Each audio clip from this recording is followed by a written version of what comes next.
t'aime, Bruxelles, je t'aime. Tu m'as fait manquer, Bruxelles, je t'aime, Bruxelles, je t'aime. T'es ma préférée, Bruxelles, je t'aime, Bruxelles, je t'aime. Hello and welcome to Bruxelles, Je t'aime, Euronews' weekly talk show about European affairs. On Brussels, My Love, we take a look at some of the stories making news across the continent, find out what's in store for you and for Europe.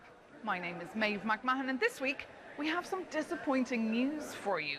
We're going on a well-deserved summer break, and in the meantime, we're playing some of the best bits, especially for you. So coming up in this edition, we take you back to Strasbourg, where MEPs met back in July for the last session before the summer recess. On the table was the much debated restoration law, the nature restoration law, a binding proposal from the European Commission that saw a major spat break out between the Conservatives and the Socialists in the European Parliament, who normally go in lockstep together to make sure bills get across the line. So here you can take a look back at a discussion between the German Conservative MEP, Peter Liese, Mohammed Shaheen, the Dutch Socialist, and the Finnish Left MEP, Silvia Modig. Lovely to see you all. How are you? How was your week? Peter, you can start. Yeah. How are you feeling, Peter? Yeah, I have mixed emotions. You know, this nature restoration law, I really thought it's good to stop it and ask the Commission to do something better, because people feel, especially in rural areas, we are asking too much from them. Okay. And it would be good to have a clear symbol that we listen to them. Okay. But on the other hand, the outcome of the vote, you know, is not so bad. It has nothing to do with the proposal of Franz Timmermans. Peter Liese, let's elaborate in just a minute, but I want to explain to our viewers why you had that nervous laughter right now and how dramatic that big vote was. There were so many votes and so many amendments on that nature restoration law. But before we hear more from you, let's just get our viewers up to speed, shall we? Ellie Laliberté has more. After a long year of political wrangling, the nature restoration law survived a major hurdle this week. The law that aims to rehabilitate damaged nature across the EU passed with 336 votes in favor, 300 against, and 13 abstentions.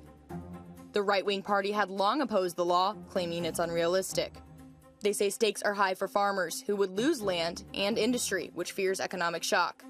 But the clock is running out. Over 6,000 scientists are begging politicians to act. In the EU, 80% of habitats and 60% of species are in poor conditions. This week's vote marks another lap for this long-awaited decision. But the question is, how strong is the text now? Ellie Laliberté reporting for us there. So you both voted in favour after those 136 amendments in favour of the text. Are you pleased with the final weakened text? Mohammed, let's start with you. I'm pleased because I think at the end of the day it's also about the signal. I mean, from the beginning of this whole charade, I didn't understand why the EPP walked away from the negotiation table, because I think they could have gotten what we voted for yesterday, and then they would be part of the negotiation team. Because at the end of the day, the most important thing, knowing that 80% of the habitats in the EU are not that good, in the Netherlands it's even 90%, to commit yourself to a target where you say somewhere in the future we will take restoration of nature seriously. I mean, I think it's a very important statement, and I think a well-needed statement. And now we have a text, because we did listen to the farmers, we did listen to industry.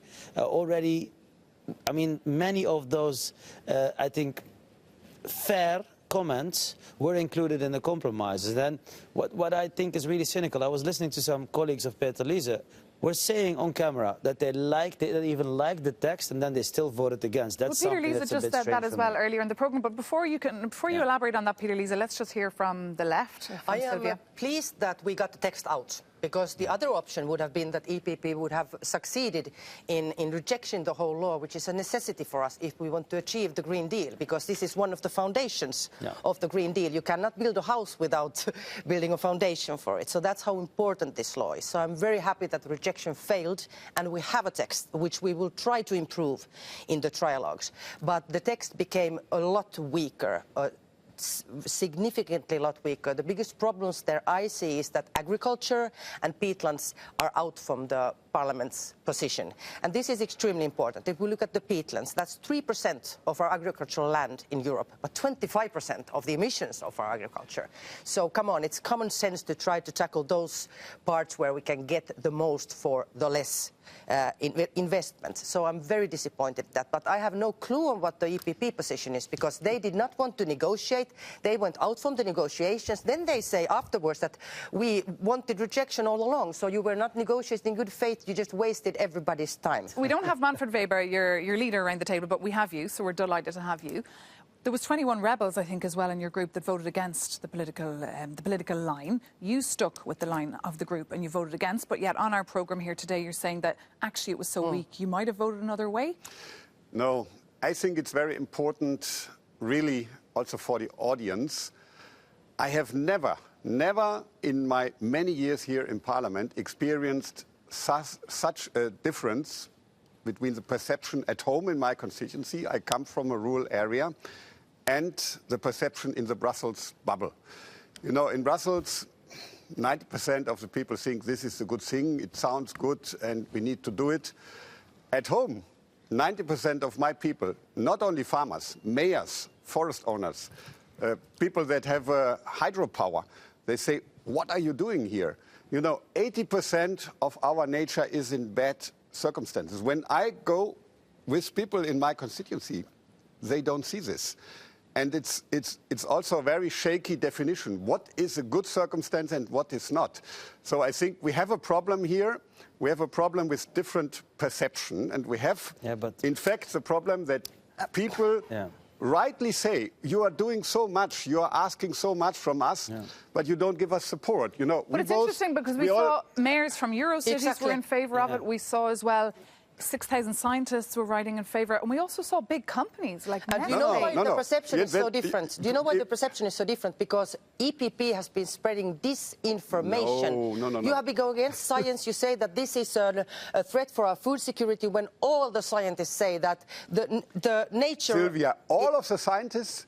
All of the scientists? No, not all. So, please. The vast majority of scientists, you know, Peter, very well that you are talking against science, against the scientific advice. That's not true. That's not true, and I hope I have the opportunity to clarify this. So food security is not relying on biodiversity. Oh, come on, Peter. It is, of course. That is taught in schools in the first grade. But you cannot deny, when you force farmers to do... You don't force these obligations on the member states, not on the farmers. This is another disinformation that you are spreading. You know, and I just wanted to say something. But it's worth Peter Liese pointing out that the member states will also have to draft up their own plans. And I'd like to just bring in the young voices, because I mentioned earlier that climate activists, of course, from all across the continent, they travel by train here to Strasbourg to put pressure on you all and tell us what was at stake for the environment. And we had the opportunity to speak to one Belgian activist and also to the Swedish activist Greta Thunberg, who, of course, started the Friday for Future strikes back in 2018 and mobilised thousands of people all across the world.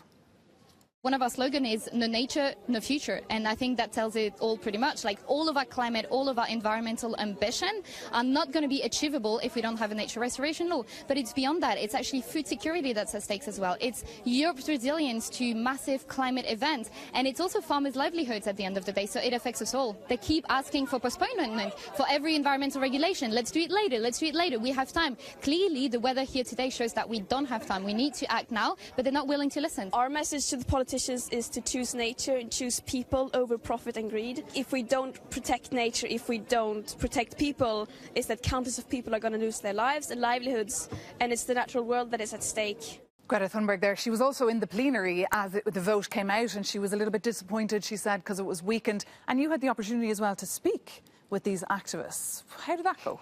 Unfortunately, Greta didn't have the time to speak to EPP. I don't know what happened. She was announced, but she didn't come. I spoke to these young people, and for me it's very important to make a difference between the Green Deal, our climate agenda, and this law. And there's many reasons for that.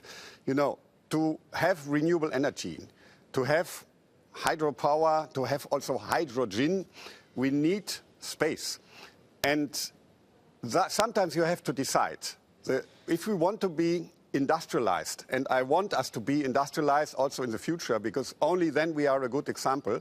And to be climate neutral, sometimes you need to have compromises, and not the last bird can avoid a wind farm and other important projects. And that's why I'm for the climate neutrality. And the second point, especially to my two friends, because we were together in the discussion on climate, on the ETS and on the Social Climate Fund.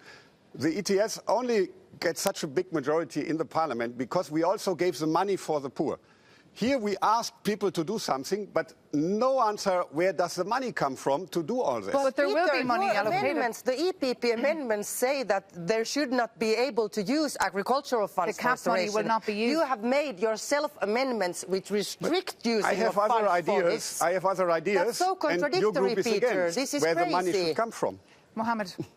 I have three comments that I would like to make. First of all, I respect Peter Liese, and of course Peter Liese has been a champion in the past, definitely on ETS, on climate, fighting for climate. I mean, I saw how hard he works. The complexity that I have here is that nature is part of the same medal. It's the other side. We need healthy ecosystems in order to get our Paris Agreement. And then when you say to me, in my rural area, 90% are against, they say nature is going well, you're a physician. You know, when you look at me, if people look at me, maybe most of them will say I'm healthy, but you're a physician. If you look inside, probably you will find all kinds of elements that are not okay. I mean, we need to listen to experts and not people looking at grasslands and say how nice green they look like, hence it's going well with biodiversity. The last comment that I really want to make, if you go to people and tell them this is a bad law, over and over again, they of course believe that it's a bad law. I have seen elements taken out of context, put it on Twitter in the campaign of the EPP that were not on the table anymore.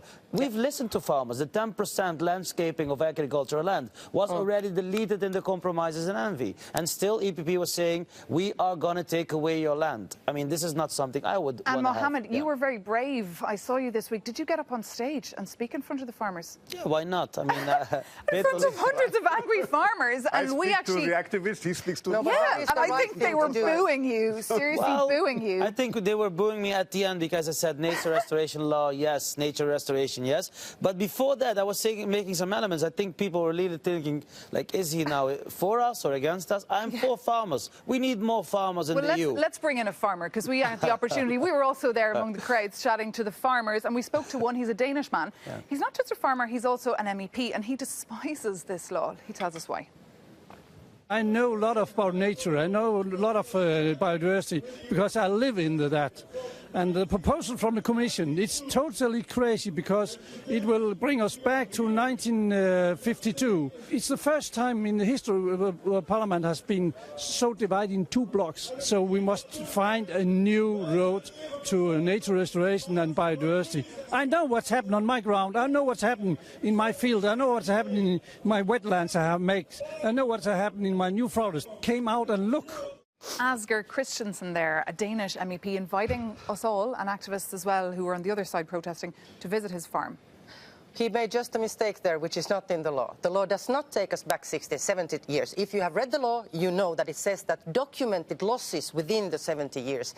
And it's not the same thing as taking us back in time 70 years. That's ridiculous. And this is one of the disinformation EPP is giving out. And even that reference is deleted in the compromise. And that reference Well, that's is my deleted question. in the Who compromise. actually around here has read the whole law? Yeah. Who has read the whole law? I did. Yeah. I did. And to be honest, it is true that some of the tweets that EPP people made are exaggerated. And Thank you, Peter. I respect that I told that honesty. internally. The worst tweets... And you're not a climate denier, because you're going to ask me that. But that's still online. The S&D group still has online calling me a climate denier, and Mohammed knows, and he said it here on record, that is not true. So I think that is also... No, that is not only exaggerated, it's fake news when you call me a climate denier. True. Peter is not a climate denier. I know this for a fact. We have sat and negotiated the ETS, and you personally did a huge effort on that. But EPP is the one that has started this disinformation campaign. You can now bring us inside. But the most important question, did we read the law? The problem is that there's a big room for interpretation. The definition is not precise. The reference to the 70 years was in. And, you know, for example, forest owners tell me 70 years ago, we had different forests, but now we have a different climate. Regrettably, we need a forest also with species that are not originally from Europe, but they can cope with the climate, and that is one of the problems. The biggest problem is that everybody can interpret whatever he likes, and we will have problems when we don't have a stable definition. And I think that is the biggest weakness. We need to be clear what is coming and what is not coming. Maybe we can sort that out in the trilogue, but the base was really weak. Do you know how we could have sorted out all of that? If you, EPP, had negotiated it No, that's not true, Sylvia. No, you negotiated. You said you want to negotiate. Afterwards, you said you wanted to reject. And it's worth reminding, we have made all Peter, these proposals, and the left and the socialists and the Greens said, don't even talk about these amendments. Not true. No, you were that's not in the true. negotiations. It's worth pointing out as well that this is just a step, a hurdle that was jumped. Of course, you mentioned trilogues. That means negotiations have to start between the member states and, of course, the European Parliament, the co-legislators. But I think the concerns as well of farmers is that they are feeling a little bit forced into something. Because we spoke to the Irish farmer, Pat McCormick, who heads the Irish Creamery Milk Suppliers. Take a listen to him. Well, the critical word there is voluntary, to go back to it. You know, we're not against nature. We work with nature on a continuous basis, 24/7. And, you know, biodiversity, it's great to see it out there on the farmland and in the hedgerows. So to make that point very, very clear, I suppose the issue is the lack of the word voluntary in the script. And that's critical because, you know, that's the difference between imposing something on somebody and allowing somebody the opportunity to volunteer to enter a scheme. So Pat McCormick there, worried, I think, of that word, the binding word, because of course we've plenty of paper on the table already, but it's not being implemented when it comes to nature and when it comes to bird life. A reaction to what he had to say there? No, the biggest problem I have, I really sympathize with farmers. One of my first jobs when I was 15 years old was at a dairy farm. It's a beautiful job. Which is impossible to do on your own because you need to go big or you go broke as a farmer. The business models of European farmers is failing. The ones profiting of the decent hard work of farmers are big multinationals that they depend on. It's ridiculous that if you look at products like milk or potatoes, that the business case is negative for farmers, that they need subsidies to survive. And that's something that we really need to fix. And then I fully agree that it's not only a burden, you also give a perspective for farming, that if you go organic and you don't go as big as possible, that you can have a decent piece of income for you and your family, and you can live balanced with the ecosystem surrounding you. That's the model I'm fighting for, better income for farmers, but also a better balance with the ecosystem. And Sylvia, what about you, your message to Pat McCormick and other anxious farmers? Well, I think one of the most regrettable things in this EPP's campaign is that they're trying to pit us against the farmers. Nobody is against the farmers here. The farmers' biggest threat is the loss of biodiversity, the depleting soil, which will end up in less crops. So strong biodiversity is better crops and better livelihood for the farmers. And I think Mohammed here spoke well. And all of what Mohammed said is that we are supporting by the whole CAP system and everything, the big agri-business, not the farmers. And this, if EPP wants to join forces to find ways to really help the farmers, I'm fully up to that because these people do an extremely important job. So what about the future of your party, the EPP, a little bit divided now? I mean, have people still confidence in the leader? We have a free mandate here. The Renew group, the Liberal group, was much more divided. I'm not afraid of the future of my party, and I'm also not in favor of a cooperation of my party with the far right. I never talked to the German AfD. Of course, I don't cooperate with them. We are in the center, but the problems that people in the center of the society saw with this law made us vote against. Such as, I'm really curious, because I think all concerns are off the table, Peter. All the concerns, the agricultural land, the reference to 70 years ago. Come on, the non-deterioration. Mohammed Shain, that is all we have time for. I'm afraid that is all we have time for on this topic. We will come back to it as the negotiations kick off. As you can see there, emotions extremely high over that nature restoration law. But just to inform you, so-called trialogues, so negotiations with the 27 EU member states are already underway. We will keep you posted on how they continue and, of course, how the final text looks. But for now, thank you so much for being with us. see you soon here on Euronews.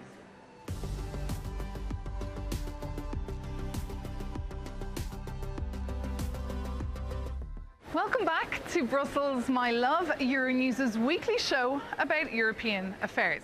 I'm Maeve McMahon, and as you can see, it is summertime here in Brussels, and we're taking a little holiday. And in the meantime, we're playing some of our best bits of the season. So we invite you now to take a look back at a conversation between the Croatian Conservative MEP, Ladislav Ilčić. He sits down with the social and climate activist, Chloe Mikulajczyk, and the head of the European Commission's DG Reform, Mario Nava. They're discussing the Corporate Sustainability Due Diligence Act. It would make companies all across the continent accountable for the impact they have on the environment, and sanctions could even be on the table. Take a look. The European Parliament has voted to kickstart negotiations on a plan that would call out massive companies for their negative social and environmental impact. Known as corporate sustainability due diligence, it could even include sanctions that could seriously damage the reputation of these companies, from naming and shaming to taking goods off the markets and even fines. It looks like this directive could have real teeth. Is this a big deal, Chloe? Do you think it could change the way businesses, outlets do business? I think it's massive, and I think it's about time that it comes into a law, because we've had so many scandals and so many terrible events, such as the Rana Plaza, such as oil spills happening elsewhere, which were the responsibility of European companies, and they were never held accountable. So I think it's really great that it's finally on the table. I think the position of the Parliament is definitely a great step forward. Obviously, there's many loopholes, but that's always the case.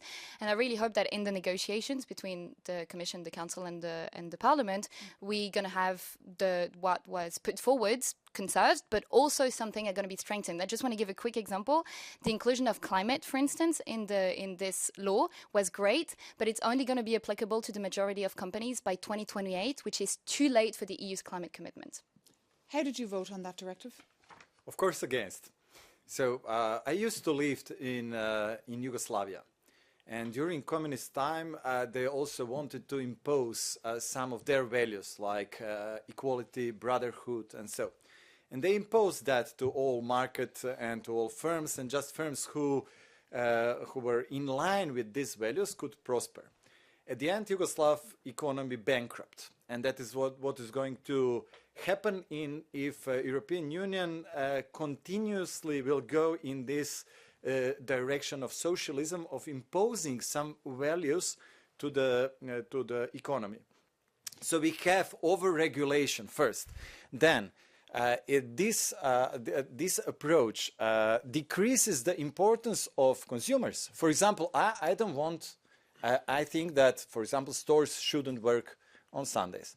I don't go to shop on debate. Sundays. Let's just hear from the European Commission. Because it is importance of consumers, and they ignore that, and they think that politicians could solve every problem and to impose to economy, and actually they are destroying companies with this regulation.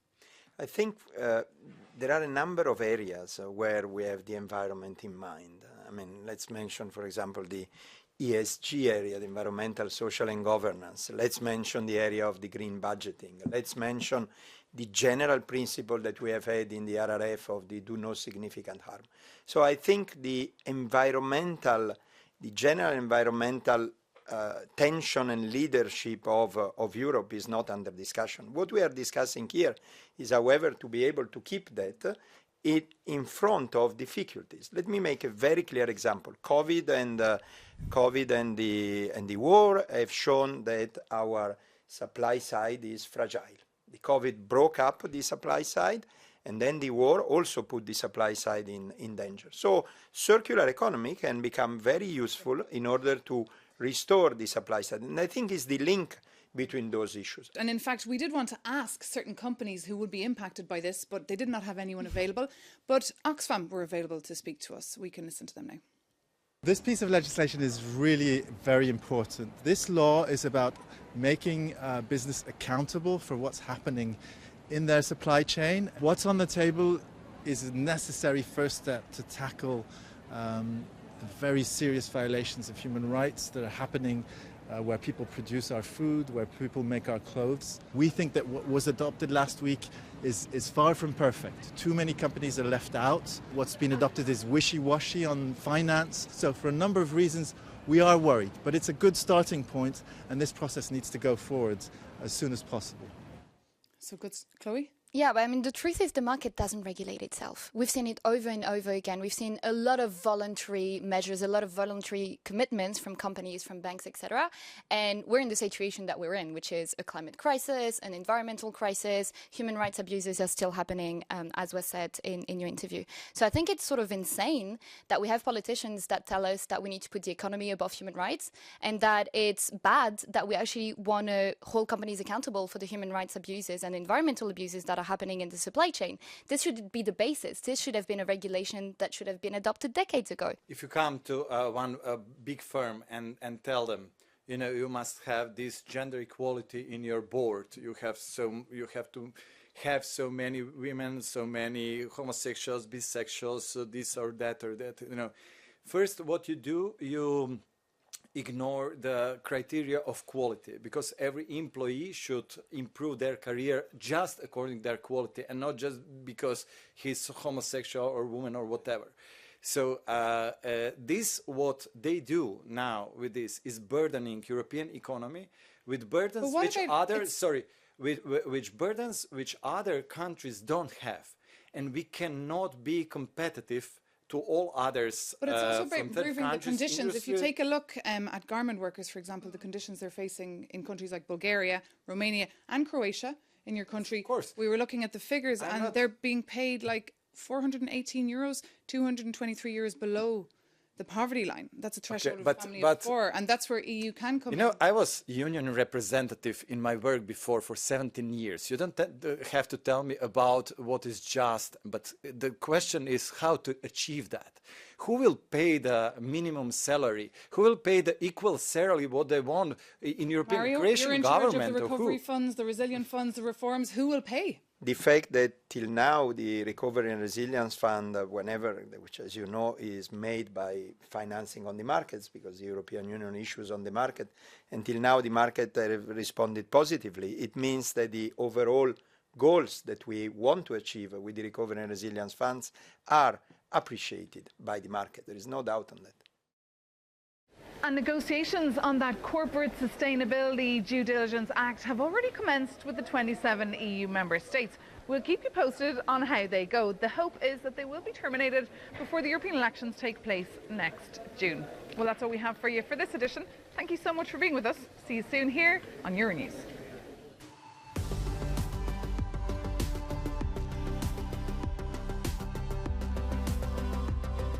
Welcome back to Brussels, my love. I'm Maeve McMahon, and you're watching our summer special where we're bringing you some of the best bits of the season. Now, one story that made us smile was when the French crusty baguette made global headlines when UNESCO declared it an official item. You can take a look now at how our guests reacted to that story. One item that made the headlines this week in Europe was this. Do you know why? I know that Macron tweeted a picture about it and about, I think, the situation in French bakeries. No, almost. Emmanuel Macron did tweet about it. I think I know, because it was recorded in the UNESCO World Absolutely, Heritage. Right. Yes. Yeah. This long, crusty loaf that tastes delicious with a bit of butter and jam is not just a baguette. As of this week, it is now officially recognised as a UNESCO item. It's on the intangible cultural heritage list. What do you think of that, Sundus? There are even countries where they have festivals to celebrate bread, such as Uzbekistan.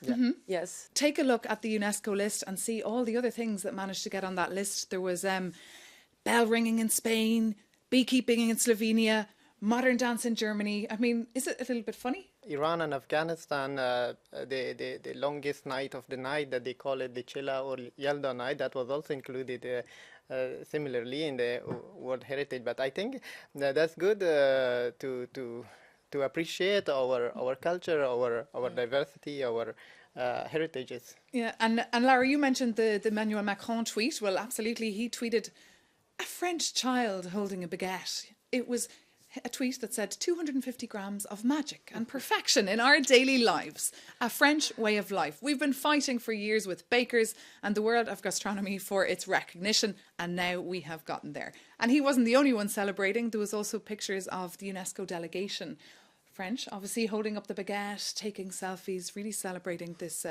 good news story for France. So the French have proclaimed the bread in this story? Yes. Oh. I mean, what about yourself? Is there any product or dish that you think should be on that list? Couscous. Definitely. If bread made it, couscous should be on there. Yes. Well, other things that are on that list, Belgian beer culture, pizza from Naples, Indian yoga, because it's not just about the items, it's also about the knowledge behind the creation of them. But I guess another debate we're having today is whether we can afford a baguette even, and whether we need to start baking at home because the price has shot up so high. Oh, I really hope we don't go back to that. I think we did quite enough baking during lockdown. But the reason that I said the situation in French bakeries is that was what I got from this debate yesterday. When I looked at the picture, I immediately saw that on Twitter there was a widespread debate about the situation in French bakeries, the fact that these bakeries, of course, are having a lot of trouble paying for the energy that they need to be baking the bread, that inflation, of course, is extremely difficult for them at the moment. And so it's great that the baguette's on the list. It's also a very sad time for it to be going on that list. I think even if we cook it at home these days, it would be as costly as you buy it from a bakery because of the costs, because of the energy. But hope we will pass this together, and it should be temporary, I believe. That's a very optimistic take there from yourself, right, Sundas? I was going to say I understand the political perspective on it, but I think it's beautiful that we take the time to celebrate culture, so food, you mentioned dancing as well, different aspects of our heritage in Europe and also in the world. And of course, we should not forget the difficulties we are living in the world, but perhaps it can be a parenthesis where we remember to have a bit of fun. Well, that brings this edition of Brussels, My Love, to an end. And in fact, that's the end of the season. We'll be back in September. But in the meantime, thank you so much for tuning in. And thanks for reaching out to us on that email address, brusselsmylove@euronews.com. Keep those comments coming in and do have a nice break if you do have one. Thank you also to the team and all those behind the scenes here at Euronews who've been helping get this show on air every week. Stay with us here on Euronews and euronews.com.